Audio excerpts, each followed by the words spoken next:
यानंतर एक महत्त्वाच्या विषयाकडे आपण वळणार आहोत। मागच्या वर्षी आपल्याला फळमाशीने मोठ्या प्रमाणात त्रास दिला, मोठ्या प्रमाणात नुकसान झालं। त्याचबरोबर डावणीचं सुद्धा नुकसान झालेलं आहे मागच्या वर्षी। आणि त्याचबरोबर दुसरं महत्त्वाचं अडचण जी मागच्या वर्षी आली होती ती म्हणजे अळीची। ज्यावेळेस आपण बागा छाटल्या त्याच वेळेस त्याला 2-3 वर्षापासून बाहेर कोंब निघायच्या दरम्यानच लगेचच अळी एक कोंब खायला सुरुवात करते आणि एका ठिकाणी जर ती अळी वाढली तर 1 झाड 2 झाड 5-5 10-10 झाड एका आजूबाजूला तिथं पूर्ण आलेले कोंब खराब करून टाकते। घड आणि पानं पुढे खूपच कमी येतात, असं मोठ्या प्रमाणात नुकसान होतं। त्याचबरोबर त्यानंतर मणी धरले जातात। मणी धरल्यानंतर घडामध्ये अळी मोठ्या प्रमाणात येते आणि घडामध्ये अळी आल्यानंतर आपल्याला रेसिड्यू मॉनिटरिंगचा विचार करता फारसं काही फवारणी करण्याकरता फारसे केमिकल हातात राहत नाही। अशा वेळेस काय केलं पाहिजे हा मोठा प्रश्न आपल्याला असतो। तर या अडचणींवर काय केलं पाहिजे या संबंधी प्रयोग परिवारात अशा वेगवेगळ्या ठिकाणी जेव्हा अडचणी येतात त्यावेळेस चर्चा होते आणि याच्यावर काय प्रयोग केला पाहिजे, हे नियंत्रण कसं केलं पाहिजे या संबंधी जरी ते तंत्रज्ञान उपलब्ध असलं तरी प्रत्यक्षात आपल्या शेतावरती कसं वापरते या संबंधीच्या चर्चा सुरू होतात। अशी चर्चा आमचे सावरगाव गटातील अनिल कुशारे यांनी 2 वर्षापूर्वी त्याचप्रमाणे मागच्या वर्षी मला फोन केला आणि अळी नियंत्रण आपल्याला रेसिड्यू मॉनिटरिंग सांभाळून करण्याकरता आपल्याला काय केलं पाहिजे याच्यावर आपल्याला विचार करायचा आहे, काही प्रयोग आपल्याला करता येतील का अशी विचारणा त्यांनी केली। आणि त्या चर्चेतून काही प्रयोग पुढे आले आणि ते प्रयोग पुढे आल्यानंतर त्यांच्याकडेच त्या संबंधीचा एक महत्वाचा प्रयोग झाला। त्याचबरोबर अजून त्यांच्याबरोबरच अजून 4 शेतकरी असे एकूण 5 शेतकऱ्यांकडे वेगवेगळ्या ठिकाणी वेगवेगळ्या लोकेशनला प्रयोग घेतले। त्यापैकी 2 शेतकऱ्यांकडे अत्यंत सक्सेसफुल आपण ज्याला म्हणू असे प्रयोग झाले। त्यापैकी अनिलजी कुशारेंकडे एक प्रयोग झाला, त्या संबंधीची माहिती आता ते देणार आहेत। त्यानंतर सचिन उगले त्यांच्याकडे असाच प्रयोग झाला। अत्यंत कमी खर्चात कुठलंही केमिकल न फवारता अळीचं अत्यंत चांगलं नियंत्रण कसं करता येईल या संबंधीची माहिती आपण या ठिकाणी प्रथम आपण अनिलजी कुशारे यांच्याकडून घेणार आहोत। मी या ठिकाणी व्यासपीठावर आमंत्रित करतो त्यांनी आपली माहिती प्रेझेंटेशनच्या द्वारे माहितीच्या द्वारे व मुलाखतीच्या द्वारे या ठिकाणी आपण सर्वांसमोर सांगावी। अनिलजी कुशारे। नमस्कार, मी अनिल कुशारे, दाभोळकर प्रयोग परिवार सावरगाव। तर आज जो माझ्याकडे सरांनी विषय दिला आहे अळीचं नियंत्रण, तर द्राक्ष बागेत अळी वाढते भरपूर आणि तिचं जे होणार नुकसान आहे ते भरपूर मोठ्या प्रमाणात असतं।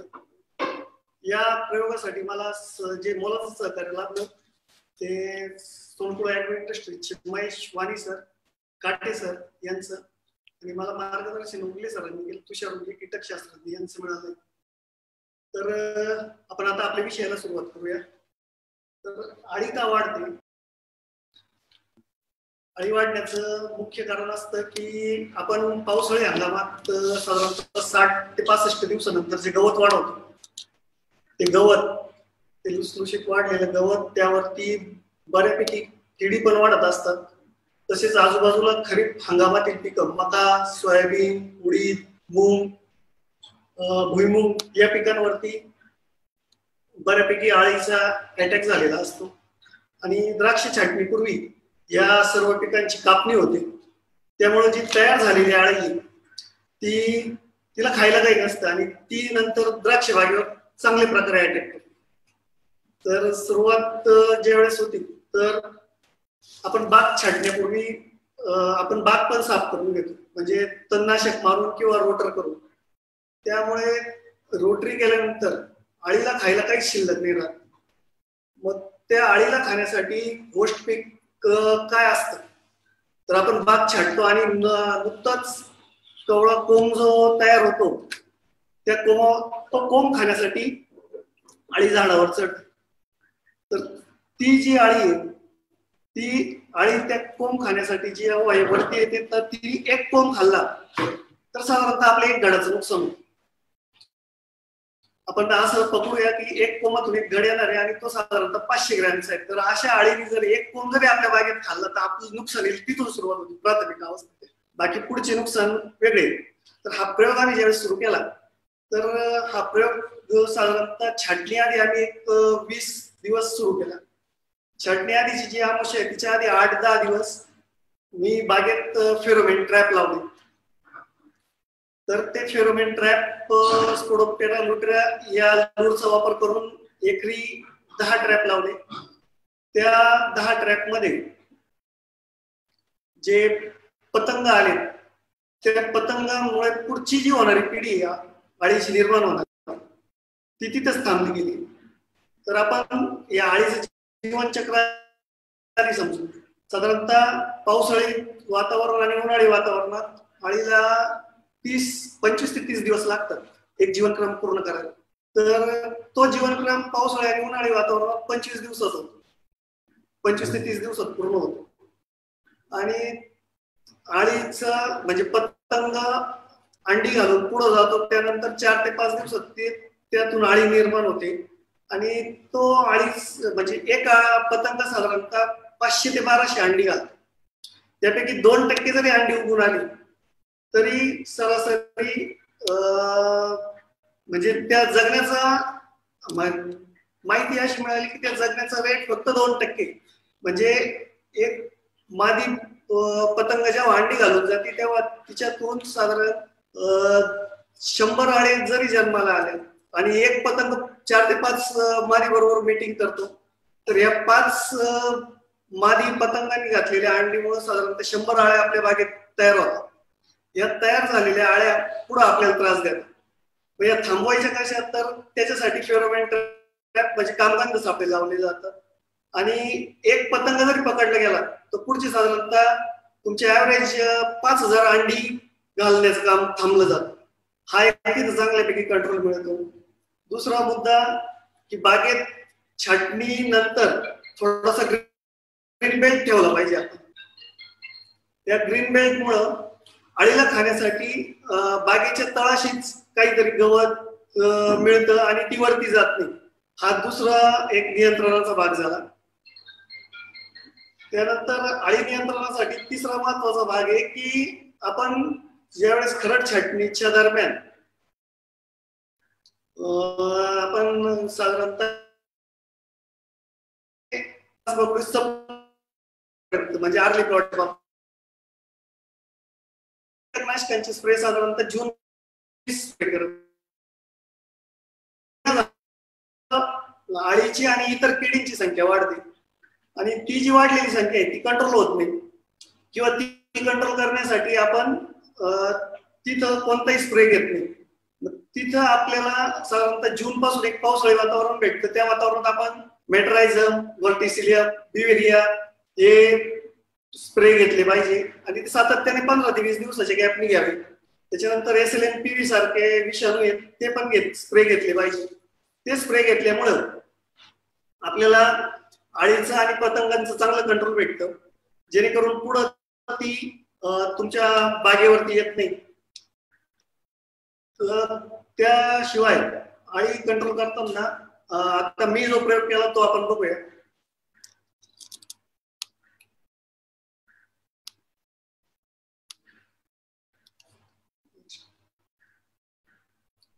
आळी नियंत्रण करण्यासाठी आपण आपला 1 एकर प्लॉट होता त्यातला अर्धा एकर प्लॉटची निवड केली. तुलनात्मक बघितलंय तिथं आपण. तर तिथं मी फेरोमेन ट्रॅप लावले होते. त्यानंतर बॅटरी ट्रॅप लावलेले होते. येलो स्टिकी ट्रॅप होते, ब्ल्यू ट्रॅप होते आणि व्हर्टिसिलियम, बिव्हेरिया, मेट्रायझम, त्यानंतर करंज ऑइल आणि नीम ऑइल हे सगळे प्रकार आपण वापरले होते. नेक्स्ट. तर आपण फेरोमेन ट्रॅप लावल्यानंतर त्या ट्रॅप मध्ये आलेले कॅचेस म्हणजे आलेल्या पापड्या किती होत्या हे आता तुम्हाला स्क्रीनवरती दिसत असेल.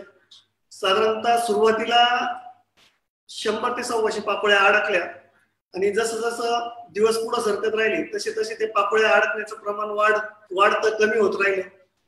आणि आपण ऑक्टोबर छाटणी आधी ज्या प्लॉटला एक बोर्ड स्पेक्ट्रम कीटकनाशक आणि वर्टिसिलियम, बिवेरिया आणि मेट्रायझम यांचे साधारणतः 4 स्प्रे घेतलेली होती या प्लॉटमध्ये। आणि त्या स्प्रेमुळे तिथे बऱ्यापैकी कंट्रोल मिळाला। तर मला फ्लावरिंग मध्ये सुद्धा अळीचा कुठलाही त्रास झालेला नव्हता या प्लॉट मध्ये। आता सरांनी आणि आम्ही पाहणी करताना बघितलं होतं की त्या ट्रॅप मध्ये पण नंतर पतंग येत नव्हते, तर काय येत नाही तर तिथं बऱ्यापैकी प्रोडक्शन कमी झालेलं होतं। आता हे प्रोडक्शन कमी करण्यासाठी आपण काम बाग छाटण्याआधी कमीत कमी 1 महिनाभर आधी सुरू केलं पाहिजे, तर त्याचा उपयोग होतो। आणि ते काम सुरू करताना तुम्ही खरड छाटणीत कीटकनाशकांचा यथायोग्य वापर केला पाहिजे। बाग छाटल्यानंतर खाली ग्रीन बेल्ट खूप महत्वाचा आहे। आपण बाग एकदम स्वच्छ करतो आणि प्रयोग परिवारात असं आहे की फक्त आपण कोणत्याही छाटणीनंतर 60 दिवसांनी गवत वाढवतो, तर बोधावरती गवत न वाढवता मधल्या ओळीत काही ओळींमध्ये तरी गवत शिल्लक असावं, थोडंफार का होईना, त्यामुळे तिथं बऱ्यापैकी कंट्रोल मिळतो। या प्रयोगाचे निष्कर्ष आपल्याला जे निरीक्षण करताना आढळले, छाटण्याआधी ट्रॅप लावल्यामुळे कोंगा अवस्थेत येणारे अळीचं प्रमाण खूप कमी होतं। फुलोऱ्यातही मला अळीचा त्रास नव्हता, हार्वेस्टिंगच्या वेळेस अजिबात प्रादुर्भाव नव्हता अळीचा। आणि स्प्रे नंतर सगळ्यात महत्वाचं, हे सगळं करताना आपण बागेत जसं आता काम करतोय, आपल्याकडे जे लेबर येतात त्यांना आपण जसं विचारतो, भाऊ बागेत काही डावणी दिसला, कुठे भुरी दिसली का, तसंच आता आपण हेही विचारलं पाहिजे, कुठे आळी दिसती का, मिलीबग दिसतो का।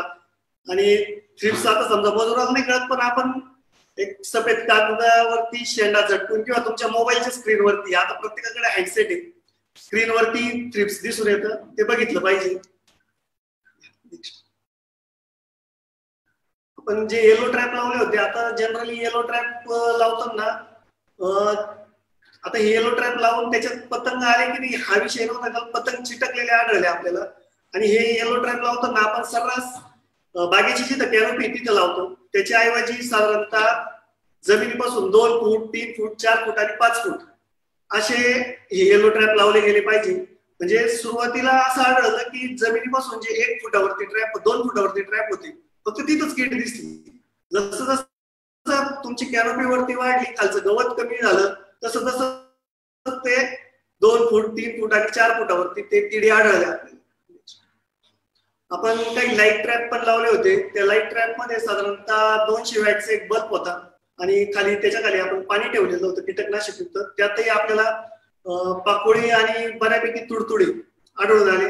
सोलर ट्रॅपलाही आपल्याला सेम पाकोळी आणि तुडतुडे जास्त दिसले, थ्रिप्स खूप थोड्या प्रमाणात होते तिथं। आणि आता हा स्प्रेचा डाटा आहे माझा, की जो प्लॉट आपण छाटलेला होता या प्रयोगाअंतर्गत, तर या प्लॉटला खूप कमी स्प्रे लागले मला। पाकोळी म्हणजे आळी नियंत्रण असो, थ्रिप्स असो, मिलीबग असो, खूप कमी स्प्रे मध्ये झालेलं आहे। तर प्लॉट मध्ये निरीक्षण करताना हे नेहमी लक्षात ठेवायचं की तुम्ही दर 4 दिवसाला तुमच्या बागेत शेंड्यावरती, कॅनोपीत कुठं आळी आहे की नाही, आणि एक छोटी आळी जरी दिसली तर साधारणतः बागेत एक निरीक्षण करताना 4 ते 5 आळ्या दिसल्या की तुम्ही तो स्प्रे त्याच नियंत्रण तिथंच केलं पाहिजे, कारण ही छोटी आळी नंतर पुढे जाऊन खूप मोठा त्रास देते। म्हणजे वेळेचीच काम झालं पाहिजे। त्यानंतर सगळ्यात महत्वाचं आहे तुमचं ब्लोअर। तुमच्या ब्लोअर फॅनच्या पाठीमागे जी टाकी असते, तुम्ही ट्रॅक्टर उभा केल्यानंतर जर बघितलं तर त्यावरती बऱ्याचशा किडी आणि इतर गोष्टी तुम्हाला त्या दिसतात। तर जर तुमच्या फॅनच्या पाठीमागे ब्लोअर वरती त्या किडी आढळल्या तर तुम्ही निश्चितपणे कोणत्या किडी आहे हे जर आपल्याला नाही कळलं तर आजूबाजूला जे अनुभवी शेतकरी त्यांच्याकडून सल्ला घेऊन ते नियंत्रण केलं पाहिजे।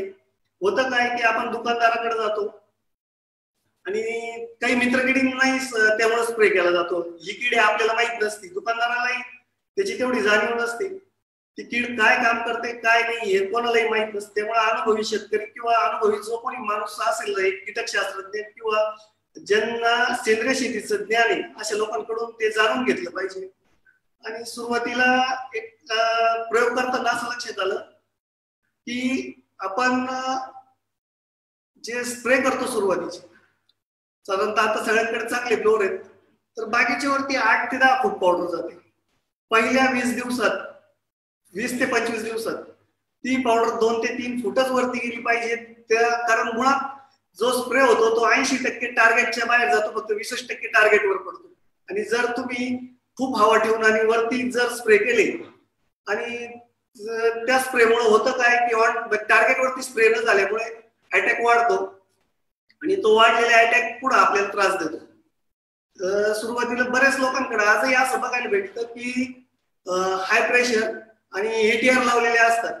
तो एटीआरचं मुळात मायक्रॉन साईजच इतकी कमी असते का ते त्या बागेच्या खूप वरती निघून जातं आणि त्याचा रिझल्ट येत नाही. त्यामुळे स्प्रे करताना ही पण एक काळजी घेतली पाहिजे. सुरुवातीच्या 20 ते 25 दिवसात डावणीसाठी असो किंवा कीटकनाशक असो किंवा किडीसाठी असो, त्यासाठी हे स्प्रे करताना बागेच्या म्हणजे टार्गेटवरती, स्पेसिफिक टार्गेटवरती आपले स्प्रे झाले पाहिजे.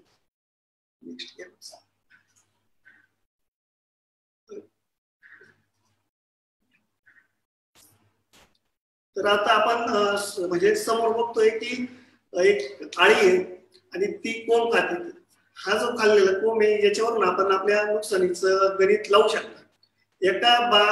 एक एकरात समजा एका झाडावर एक जरी आळीने एक काडी जरी खाल्ली तर तुमचे कमीत कमी 1000 गड, ऍव्हरेज 1000 गड तिथं कमी होतात. त्यामुळे सुरुवातीपासून लक्ष द्या. हे आपण पापोळ्या जे कॅचेस केले होते त्याचे फोटो आहेत. एक 340 पर्यंत कॅचेस सापडले आपल्याला टोटल. सर आणि आम्ही पाणी करताना आम्हाला जे दिसलं की फेरोमेन ट्रॅप आणि येलो ट्रॅप शेजारीच होती, तिथं पापळी पण होती आणि जमिनीपासून खाली 2 फुटावरती आणि वरती पण दोन्ही ठिकाणी किडींचं प्रमाणात सुद्धा खूप बदल असतो. जमिनीपासून खाली 2 फुटावर जास्त किडी आढळतात आणि जमिनीपासून 4 ते 5 फुटावरती गेले तुम्ही तर तिथं किडी जास्त आढळतात.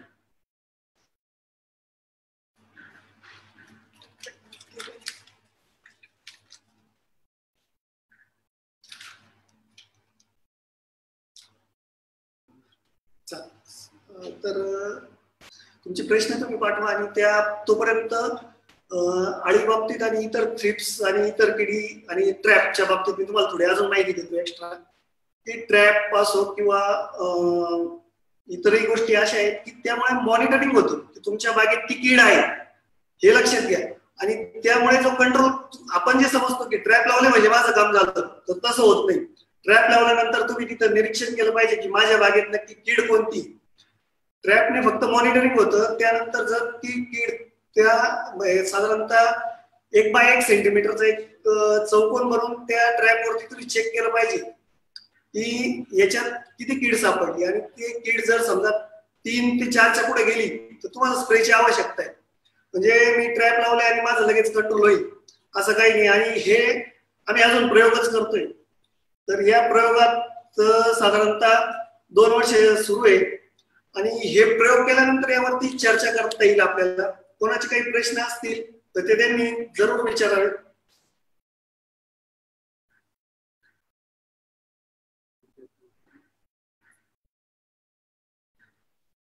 तर यावरची उडद्याचा एक खूप मोठा त्रास होतो. तर झालं काय की आपल्याकडं म्हणजे पूर्वजांनी सांगून ठेवलेलं आहे की जीव जीवस्य जीवनम. आपण प्रत्येक कीड मारून संपवायला बघतो. ती मारून कधी संपणार नाही. तिला निसर्गातच संपवणाऱ्या ज्या किडी आहेत त्या आपल्याला सांभाळाव्या लागतील आणि त्या सांभाळताना मित्रकिडींना कमीत कमी हानिकारक होतील अशी कीटकनाशक फवारले पाहिजे. जे की आता आपण ते सगळं सोडून त्रासदायक ज्या म्हणजे त्रासदायक म्हणण्यापेक्षा ज्या निसर्गाच्या साखळीला त्रासदायक आहे असे कीटकनाशक आपल्याकडून फवारले जात आहेत. त्यामुळे ग्रीन ट्रायंगलचे कीटकनाशक जास्तीत जास्त स्प्रे करा तुम्ही. आणि उडद्यासाठी साधारणतः या सीझनला ऑफ सीझनला तुम्ही रोगर आणि कराटे याचा एक एकत्र स्प्रे घेऊन त्याने चांगला कंट्रोल मिळेल तुम्हाला. राकेश काटेंचा प्रश्न होता हा.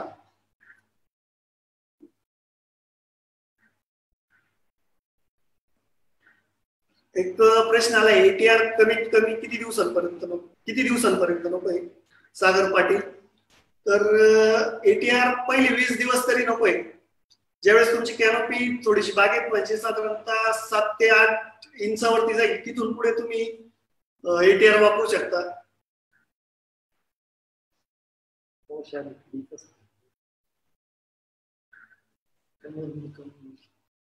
अमावस्या आणि किडीचा खूप जवळचा संबंध आहे. अमावस्येपूर्वीच किडींचं मीटिंग होतं आणि ते अंडी घालतात. तर तुमचे जे काही स्प्रे असतील कीटकनाशकाचे, शक्यतो अमावस्येच्या आधी जर करता आले तर त्याचा खूप फायदा होतो.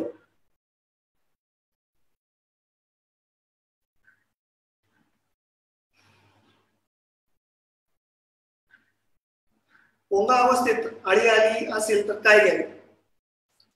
तर रेसिड्यूचा विचार करता आता या वर्षीच्या व्हॅल्यू जर बघितल्या तर आता बरेचसे केमिकल आपले कमी झाले आणि वाढले. पण वाढलं काही नाही, फक्त एकच डेलिगेट हातात आलंय, ते फ्लॉवरिंग साठी तुम्हाला ठेवावं लागणार आहे. तर कराटे जे आपण नंतर वापरतो ते आधी वापरू शकतो. कराटे आणि प्रोक्लेमचा तिथं चांगला रिझल्ट येतो. आणि रात्रीच्या वेळी तिथं तुम्ही मॅन्युअली जर थोड्या प्रमाणात असेल तर बऱ्याच ठिकाणी असेही प्रयोग झाले की मॅन्युअली आळ्या वेचून घ्या आणि शक्यतो संध्याकाळी 6 वाजेच्या दरम्यान स्प्रे करा.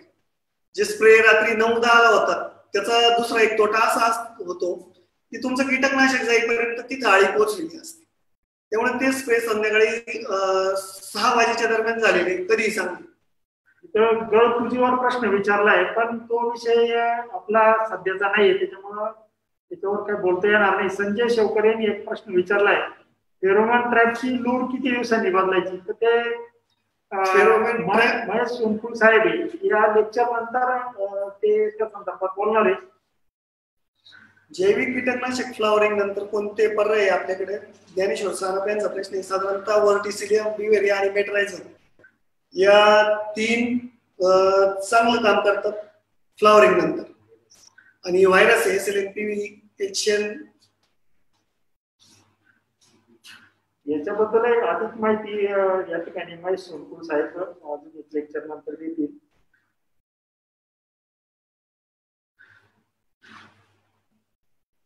येणारा सीझन आपला सर्वांना रोगकीड मुक्त आणि करोना मुक्त जाऊ आणि अर्थपूर्ण येऊ हातात आपल्या, एवढी सदिच्छा व्यक्त करून थांबतो.